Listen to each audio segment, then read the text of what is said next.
নমস্কার, আমি সুমিত্রা। আপনি দেখছেন কোচ ডিজিটাল।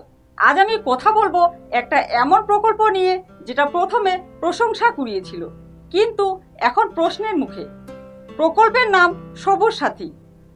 সরকার বলেছিল এই প্রকল্প ছাত্রছাত্রীদের যাতায়াত সহজ করবে, কিন্তু বছর কেটে গেছে। সত্যি কি প্রকল্প বদলেছে ছাত্রছাত্রীদের জীবন, নাকি এটা ছিল এক রাজনৈতিক প্রচারের হাতিয়ার? চলুন খোলসা করি সব। সবুজ সাথী প্রকল্প শুরু হয় 2015 সালে। উদ্দেশ্য নবম থেকে দ্বাদশ শ্রেণীর ছাত্রছাত্রীদের স্কুলে আসা যাওয়ার সমস্যা দূর করা, বিশেষ করে গ্রামীণ ও প্রত্যন্ত অঞ্চলে যেখানে বাস, ভ্যান বা ট্রেনের সুযোগ নেই। সরকারি হিসেব অনুযায়ী শুরু থেকে এখন পর্যন্ত 70 লক্ষেরও বেশি সাইকেল বিতরণ করা হয়েছে পশ্চিমবঙ্গে।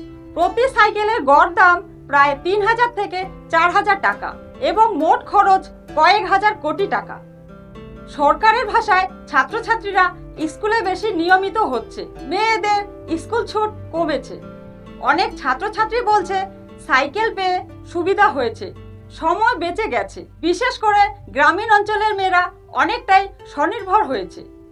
কিন্তু এর পাশাপাশি অভিযোগও কম নয়। অনেক জায়গায় সাইকেলের কোয়ালিটি খারাপ, 6 মাসের মধ্যেই ভেঙে গেছে, মেরামত খরচ বেড়েছে।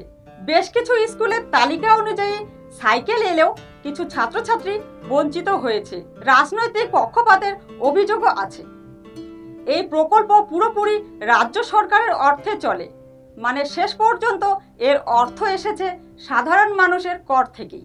যেখানে রাজ্যের রাজস্ব ঘাটতি বাড়ছে, সেখানে কয়েক হাজার কোটি টাকা সাইকেল প্রকল্পে দেওয়া, এটা কতটা টেকসই সেটা নিয়েও অর্থনীতিবিদের প্রশ্ন।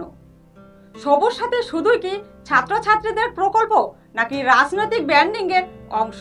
প্রতিটি সাইকেলে লেখা গভর্নমেন্ট অফ ওয়েস্ট বেঙ্গল সবুজ সাথী, আর সঙ্গে মুখ্যমন্ত্রীর ছবি, অর্থাৎ প্রকল্পের রাজনৈতিক প্রভাব স্পষ্ট। বিরোধী দলগুলির অভিযোগ এটা ছিল নির্বাচনী স্ট্র্যাটেজি, শিক্ষা নয় প্রচার। তাদের দাবি যতটা উন্নয়ন দেখানো হয়েছে ততটা মাঠে ঘটেনি। সরকার অবশ্য বলছে আমরা যদি জনসেবা দেই, মানুষ জানুক কে দিচ্ছে, তাতে দোষ কি?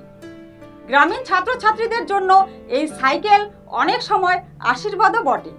অনেকে বলেছে আগে স্কুলে যেতে 2 ঘন্টা লাগতো, এখন অর্ধেক সময়। বিশেষ করে মেয়েরা বলছে আমাদের আত্মবিশ্বাস বেড়েছে। ভবিষ্যতে সরকার কি নতুন মডেল বা ইলেকট্রিক সাইকেল দেওয়ার কথা ভাবছে?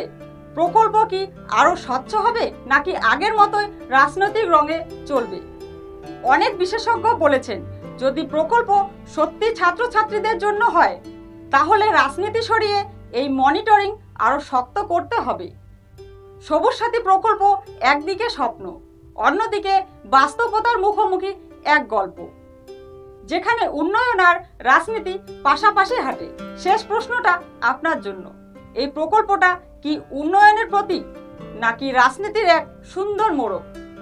আমি সুমিত্রা, আপনি দেখছেন কোচ ডিজিটাল। পরের পর্বে আবার দেখা হবে নতুন এক প্রতিবেদন নিয়ে। ধন্যবাদ।